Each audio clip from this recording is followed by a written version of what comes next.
بسم الله الرحمن الرحیم. با سحر و جادو چه کنیم؟ عرض کنم حضورتون که این مسئله هست که یه همچین قضیه‌ای وجود داره و خب افراد هم اونهایی که خب بالاخره ایمانشون، اعتقاداتشون اینها نسبت به این قضیه سست هست، به این مسائل رو میارن.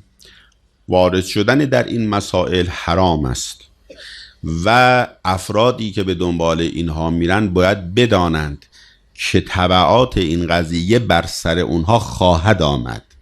این نیست که یه شخصی بیاد یه کاری بکنه و بعد از این قضیه به سلامت و به عافیت این مسئله رد بشه.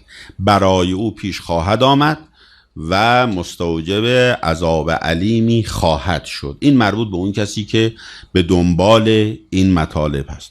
و اما اگر یک همچنین مسائلی بود، چرا بزرگان اجازه دادند که انسان برای ابطالش اقدام بکنه و راههایی هم هست. اونهایی که به دنبال این مسائل هستن راههایی داره، ولی مهمتر از همه این است که انسان توکل به خدا بکنه و اصلا به این مطالب فکر نکنه و نفسش را بگذرونه از این قضیه، یعنی در نگذاره که این مطالب بیاد و در ذهن او جا باز کنه و به این قضیه فکر کنه.